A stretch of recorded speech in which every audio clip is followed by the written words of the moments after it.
사랑하는 성도님들, 믿음의 가족 여러분, 오늘 우리는 출애굽기의 대미를 장식하는 성막 건축의 완성과 하나님의 영광이 임하신 감격적인 순간을 함께 묵상하려 합니다.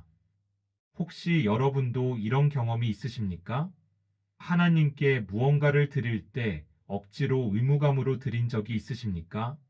하나님의 일을 할 때 대충 해도 되지 않을까 하는 생각이 들 때가 있으십니까? 오랜 시간 기도하고 준비했던 일이 마침내 완성되었을 때 하나님께서 정말 기뻐하실까 하는 의문이 들 때가 있으십니까? 정말 그런 경험 있으시죠? 그런데 바로 그런 우리에게 출애굽기 36장부터 40장까지의 말씀은 놀라운 교훈을 줍니다.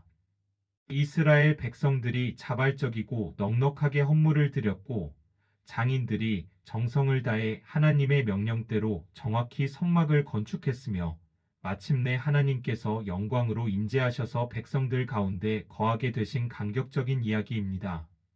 오늘 출애굽기 36장부터 40장까지의 말씀을 통해서 우리는 네 가지 놀라운 진리를 발견하게 될 것입니다.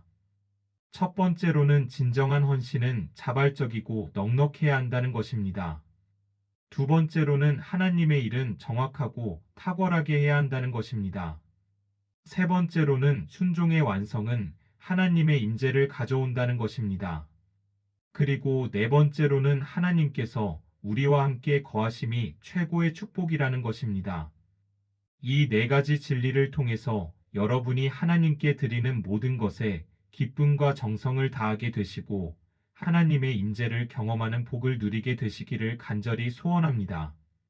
첫 번째로 진정한 헌신은 자발적이고 넉넉해야 합니다. 출애굽기 36장은 백성들의 놀라운 헌신을 보여줍니다. 출애굽기 36장 3절에서 7절까지를 보십시오. 그들이 성소의 모든 것을 만들기 위하여 이스라엘 자손이 가져온 예물을 모세에게서 받으니라. 백성이 아침마다 자원하는 예물을 연하여 가져오는 고로 성소의 모든 일을 하는 지혜로운 자들이 각기 하는 일을 중지하고 와서 모세에게 말하여 이르되 백성이 너무 많이 가져오므로 여호와께서 명령하신 일에 쓰기에 남음이 있나이다. 모세가 명령을 내림에 그들이 진중에 공포하여 이르되 남녀를 막론하고 성소에 드릴 예물을 다시 만들지 말라 하매 백성이 가져오기를 그치니 있는 재료가 모든 일을 하기에 넉넉하여 남음이 있었더라. 이것은 얼마나 놀라운 장면입니까? 백성들이 너무 많이 가져와서 모세가 이제 그만 가져오라고 명령해야 했습니다. 아침마다 자원하는 예물을 연하여 가져오는 모습을 보십시오. 아무도 강요하지 않았는데 백성들이 자발적으로 기쁨으로 가져왔습니다. 그리고 너무 많이 가져오므로 남음이 있나이다라는 표현을 보십시오. 필요한 것보다 더 많이 드렸습니다. 이것이 진정한 헌신의 모습입니다. 왜 백성들이 이렇게 자발적이고 넉넉하게 드렸을까요? 첫째, 그들은 하나님의 은혜를 경험했기 때문입니다. 430년의 노예 생활에서 해방되었고 홍해를 건너는 기적을 경험했으며 광야에서도 만나와 메추라기로 먹여주신 하나님의 은혜를 맛보았습니다. 둘째, 그들은 하나님께서 자신들 가운데 거하실 성막을 짓는다는 특권을 깨달았기 때문입니다. 이것은 단순히 건물을 짓는 것이 아니라 하나님을 모시는 거룩한 일이었습니다. 셋째, 금송아지 사건 이후 회복된 감사함이 있었기 때문입니다. 그 큰 죄를 지었음에도 하나님께서 용서해 주시고 다시 기회를 주신 것에 대한 감사가 있었습니다. 현대를 살아가는 우리에게도 마찬가지입니다. 진정한 헌신은 자발적이고 넉넉해야 합니다. 고린도후서 9장 6절과 7절에서 이렇게 말씀합니다. 이것이 곧 적게 심는 자는 적게 거두고 많이 심는 자는 많이 거둔다 하는 말이로다. 각각 그 마음에 정한 대로 할 것이요 인색함으로나 억지로 하지 말지니 하나님은 즐겨내는 자를 사랑하시느니라. 즐겨내는 자를 하나님께서 사랑하십니다. 억지로 의무감으로 드리는 것이 아니라 기쁨으로 드려야 합니다. 또한 고린도후서 8장 3절에서 마게도냐 교회의 헌신을 이렇게 묘사합니다. 내가 증언하노니 그들이 힘대로 할 뿐 아니라 힘에 지나도록 자원하여 드렸다는 표현이 바로 이스라엘 백성들의 모습과 같습니다. 실제로 많은 성도님들이 이런 경험을 하셨을 것입니다. 하나님께 자발적으로 기쁨으로 드렸을 때, 억지로 드릴 때와는 전혀 다른 평안과 기쁨을 경험한 것을 말입니다. 그러므로 사랑하는 성도님들, 하나님께 드릴 때는 자발적으로, 기쁨으로, 넉넉하게 드리시기 바랍니다. 두 번째로 하나님의 일은 정확하고 탁월하게 해야 합니다. 출애굽기 36장부터 39장까지는 성막의 각 부분을 만드는 과정이 매우 자세히 기록되어 있습니다. 그리고 반복해서 나오는 표현이 있습니다. 여호와께서 모세에게 명령하신 대로 만들었다는 표현입니다. 출애굽기 39장 1절, 5절, 7절, 21절, 26절, 29절, 31절, 32절, 42절, 43절의 이 표현이 반복됩니다. 특히 출애굽기 39장 42절과 43절을 보십시오. 이스라엘 자손이 여호와께서 모세에게 명령하신 대로 모든 일을 마침에 모세가 그 마침 모든 것을 본즉 여호와께서 명령하신 대로 되었으므로 모세가 그들에게 축복하였더라. 여호와께서 명령하신 대로 되었으므로 모세가 축복했습니다. 이것은 무엇을 의미합니까? 하나님의 일을 할 때는 정확해야 한다는 것입니다. 대충 비슷하게 거의가 아니라 명령하신 대로 정확하게 해야 합니다. 브살렐과 장인들은 하나님께서 모세에게 보여주신 대로 정확히 만들었습니다. 치수, 재료, 색깔, 모양 모든 것을 정확히 지켰습니다. 왜 이렇게 정확해야 했을까요? 첫째, 성막은 하늘에 있는 것의 모형이었기 때문입니다. 히브리서 8장 5절에서 이렇게 말씀합니다. 그들이 섬기는 것은 하늘에 있는 것의 모형과 그림자라 모세가 장막을 지으려 할 때에 지시하심을 얻음과 같으니 이르시되 산과 모든 것을 산에서 내게 보인 본을 따라 지으라 하셨느니라. 둘째, 하나님께서는 탁월함을 원하시기 때문입니다. 골로새서 3장 23절입니다. 무슨 일을 하든지 마음을 다하여 주께 하듯 하고 사람에게 하듯 하지 말라. 셋째, 세밀한 부분까지 순종하는 것이 진정한 순종이기 때문입니다. 큰 것만 순종하고 작은 것은 무시하는 것은 진정한 순종이 아닙니다. 현대를 살아가는 우리에게도 마찬가지입니다. 하나님의 일을 할 때는 정확하고 탁월하게 해야 합니다.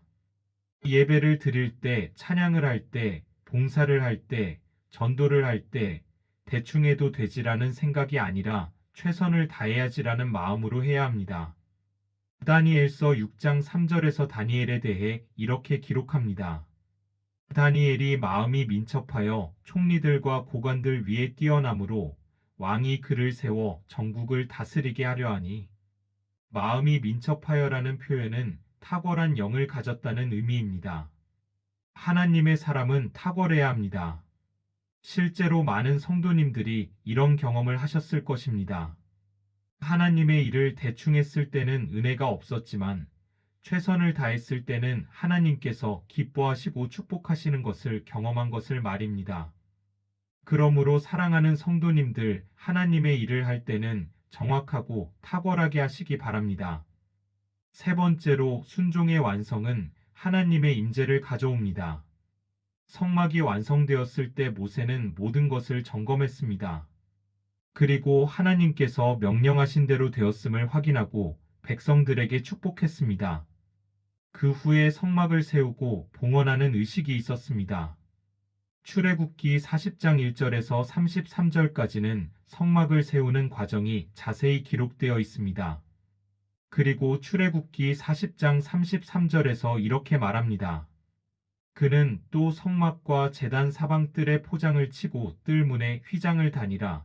모세가 이같이 역사를 마치니 창세기 2장 2절에서 하나님께서 창조 사역을 마치셨을 때와 같은 표현입니다. 하나님이 그가 하시던 일을 일곱째 날에 마치시니 그가 하시던 모든 일을 그치고 일곱째 날에 안식하시니라. 성막 건축을 완성한 것은 작은 창조와 같았습니다. 그리고 놀라운 일이 일어났습니다.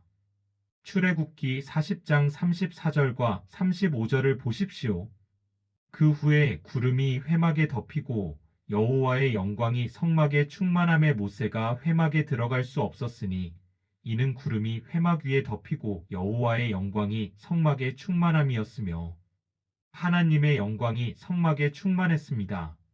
그 영광이 너무나 강렬해서 모세조차 들어갈 수 없었습니다. 이것은 얼마나 놀라운 순간이었습니까? 솔로몬이 성전을 봉헌했을 때도 같은 일이 일어났습니다. 역대하 7장 1절과 2절입니다. 솔로몬이 기도를 마침에 불이 하늘에서부터 내려와서 그 번제물과 제물들을 사르고 여호와의 영광이 그 전에 가득하니 여호와의 영광이 여호와의 전에 가득함으로 제사장이 능히 여호와의 전에 들어가지 못하였고 이것이 순종의 결과입니다. 하나님의 명령대로 정확히 순종했을 때 하나님께서 영광으로 임재하셨습니다. 현대를 살아가는 우리에게도 마찬가지입니다. 우리가 하나님의 말씀에 순종할 때 하나님께서 우리 가운데 임재하십니다. 요한복음 14장 23절에서 예수님께서 이렇게 약속하셨습니다. 사람이 나를 사랑하면 내 말을 지키리니 내 아버지께서 그를 사랑하실 것이요 우리가 그에게 가서 거처를 그와 함께 하리라. 내 말을 지키면 아버지와 아들이 와서 거처를 그와 함께 하리라고 약속하십니다. 순종은 하나님의 임재를 가져옵니다. 실제로 많은 성도님들이 이런 경험을 하셨을 것입니다. 하나님의 말씀에 순종하기로 결단하고 실천했을 때 하나님의 임재를 강렬하게 경험한 것을 말입니다. 예배 중에, 기도 중에, 일상 중에 하나님께서 함께 계심을 느꼈던 순간들 말입니다. 그러므로 사랑하는 성도님들, 하나님의 말씀에 온전히 순종하시기 바랍니다. 그럴 때 하나님의 임재를 경험하게 됩니다. 네 번째로 하나님께서 우리와 함께 거하심이 최고의 축복입니다. 출애굽기는 하나님의 임재로 끝을 맺습니다. 출애굽기 40장 36절에서 38절까지를 보십시오. 구름이 성막 위에서 떠오를 때에는 이스라엘 자손이 그 모든 행진하는 길에 앞으로 나아갔고 구름이 떠오르지 않을 때에는 떠오르는 날까지 나아가지 아니하였으며 낮에는 여호와의 구름이 성막 위에 있고 밤에는 불이 그 구름 가운데에 있음을 이스라엘의 온 족속이 그 모든 행진하는 길에서 그들의 눈으로 보았더라. 출애굽기는 노예 생활로 시작했습니다. 이스라엘 백성들이 이집트에서 고통받는 장면으로 시작했습니다. 하지만 이제는 하나님께서 구름과 불기둥으로 그들을 인도하시며 함께 거하시는 것으로 끝을 맺습니다. 이것이 출애굽의 궁극적 목적이었습니다. 단순히 이집트에서 벗어나는 것이 아니라 하나님께서 백성들 가운데 거하시는 것이 목적이었습니다. 출애굽기 29장 45절과 46절에서 하나님께서 이렇게 말씀하셨습니다. 내가 이스라엘 자손 중에 거주하여 그들의 하나님이 되리니 그들은 내가 그들 중에 거주하려고 그들을 애굽 땅에서 인도하여 낸 그들의 하나님 여호와인 줄을 알리라. 나는 그들의 하나님 여호와이니라. 내가 그들 중에 거주하려고 그들을 애굽 땅에서 인도하여 낸 것입니다. 구원의 목적은 하나님과 함께 사는 것입니다. 구름과 불기둥은 하나님의 임재와 인도하심을 상징했습니다. 낮에는 구름이 그들을 뜨거운 태양으로부터 보호했고 밤에는 불기둥이 어둠을 밝히고 따뜻하게 해주었습니다. 그리고 구름이 떠오르면 백성들이 행진했고 구름이 머물면 백성들도 머물렀습니다. 완전히 하나님의 인도에 따라 움직였습니다. 현대를 살아가는 우리에게도 마찬가지입니다. 구원의 궁극적 목적은 천국에 가는 것만이 아니라 하나님과 함께 사는 것입니다. 요한계시록 21장 3절에서 이렇게 선포합니다. 내가 들으니 보좌에서 큰 음성이 나서 이르되 보라 하나님의 장막이 사람들과 함께 있음에 하나님이 그들과 함께 계시리니 그들은 하나님의 백성이 되고 하나님은 친히 그들과 함께 계셔서 하나님의 장막이 사람들과 함께 있음에라는 표현을 보십시오. 출애굽기의 성막이 완성되는 것입니다. 그리고 요한복음 1장 14절에서 이렇게 말씀합니다. 말씀이 육신이 되어 우리 가운데 거하심에 우리가 그의 영광을 보니 아버지의 독생자의 영광이요 은혜와 진리가 충만하더라. 거하심에라는 단어가 헬라어로 에스케노센인데 문자 그대로 장막을 치셨다는 뜻입니다. 예수님께서 오신 것이 바로 성막이 완성된 것입니다. 하나님께서 우리 가운데 장막을 치시고 거하시는 것입니다. 그리고 고린도전서 3장 16절에서 이렇게 말씀합니다. 너희는 너희가 하나님의 성전인 것과 하나님의 성령이 너희 안에 계시는 것을 알지 못하느냐? 이제 우리 자신이 하나님의 성전입니다.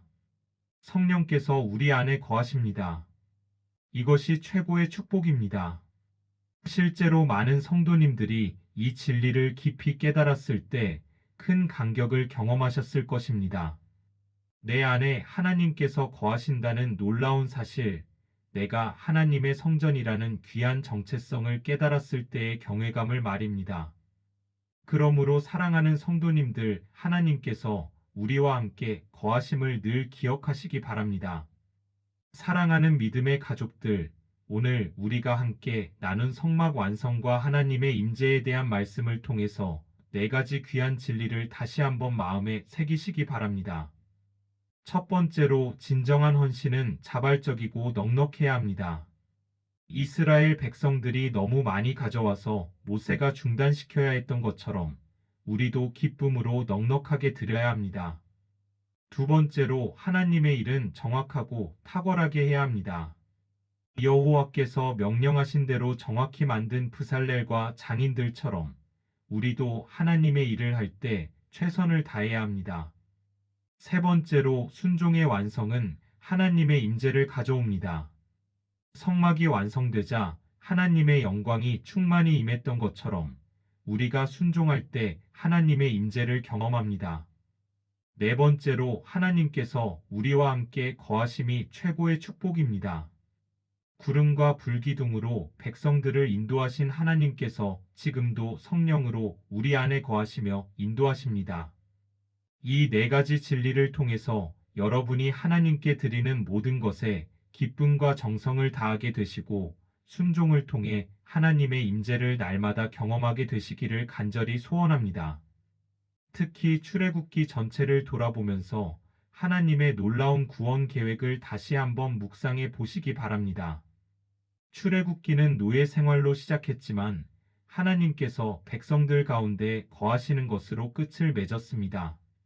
430년 동안의 고통, 10가지 재앙, 홍해를 건넘, 광야의 시험, 십계명, 금송아지 사건, 그리고 마침내 성막의 완성과 하나님의 임재까지 이 모든 과정이 결국 하나님께서 백성들과 함께 거하시기 위한 것이었습니다.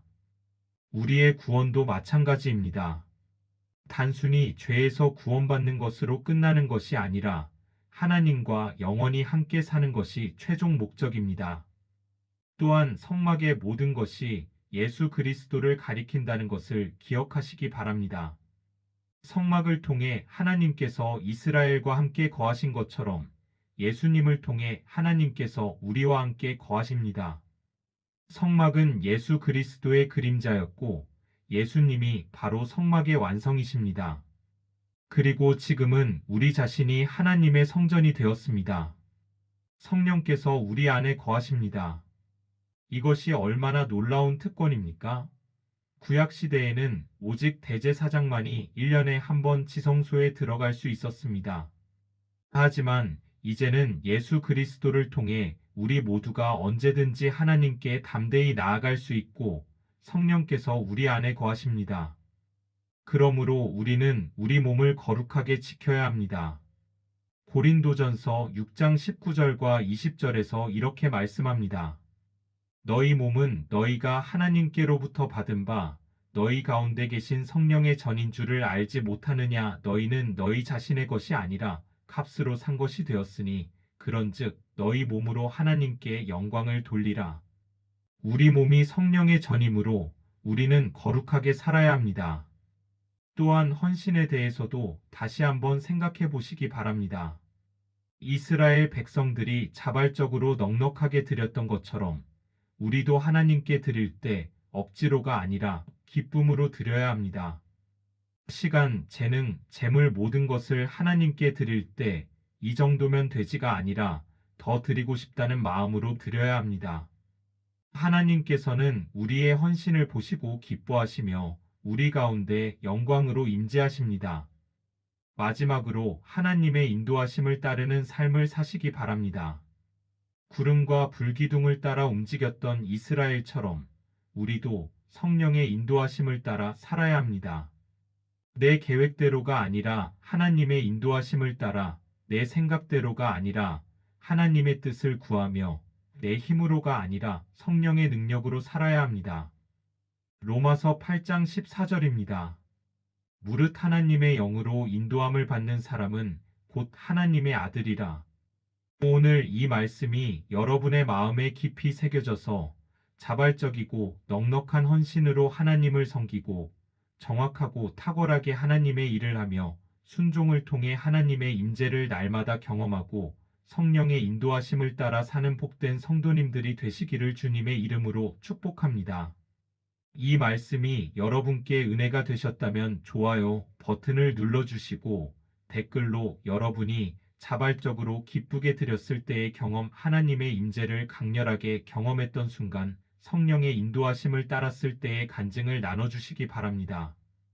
특히 출애굽기 전체를 통해 깨달은 하나님의 구원 계획, 성막이 예수 그리스도를 가리킨다는 것을 깨달았을 때의 감동, 내가 하나님의 성전이라는 사실을 새롭게 인식하게 된 이야기를 나눠주시면 다른 분들에게도 큰 은혜와 깨달음이 될 것입니다. 또한 출애굽기를 깊이 이해하고 싶어하는 주변 분들이 계시다면 이 영상을 공유해 주셔서 함께 하나님의 놀라운 구원 역사와 성막의 의미를 발견하시기 바랍니다. 하나님의 영광과 임재가 여러분의 삶 속에서도 날마다 충만히 나타나시기를 간절히 기도합니다.